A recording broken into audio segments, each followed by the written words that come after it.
السلام علیکم ورحمۃ اللہ وبرکاتہ۔ حج کے احکام و مسائل کے ساتھ حاضر ہیں۔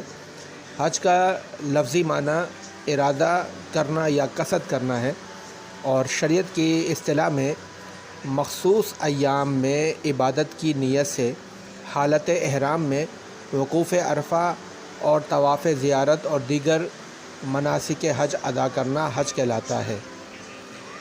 حج فرض قطعی ہے اور اس کا انکار کرنا کفر ہے۔ حج اسلام کا ایک بنیادی رکن ہے اور ہر اس مرد اور عورت پر فرض ہے جو اس کی طاقت رکھتا ہے۔ ارشاد باری تعالیٰ ہے، سورۃ آل عمران میں اللہ فرماتا ہے، وَلِلَّهِ عَلَى النَّاسِ حِجُّ الْبَيْتِ مَنِ اسْتَطَاعَ إِلَيْهِ سَبِيلًا وَمَنْ كَفَرَ فَإِنَّ اللَّهَ غَنِيٌّ عَنِ الْعَالَمِينَ۔ حج بیت اللہ کرنا ان لوگوں پر اللہ کا حق ہے جو اس کی طرف جانے کی طاقت رکھتے ہوں، اور جس نے انکار کیا تو اللہ تبارک و تعالی تمام جہانوں سے بے پرواہ ہے۔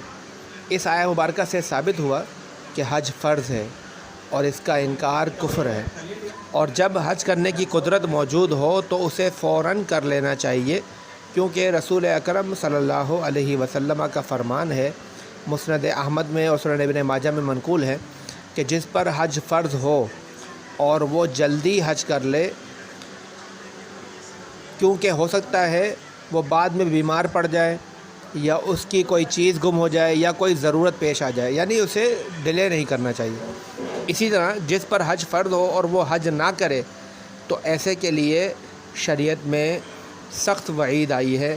سنن ترمذی اور بیہقی کی روایت ہے، حضرت علی المرتضیٰ شیر خدا رضی اللہ تعالی عنہ روایت فرماتے ہیں کہ رسول اکرم صلی اللہ علیہ وسلم نے فرمایا کہ جو شخص حج کی استطاعت رکھے لیکن حج نہ کرے، اس پر کوئی افسوس نہیں کہ وہ یہودی ہو کر مرے یا نصرانی ہو کر مرے۔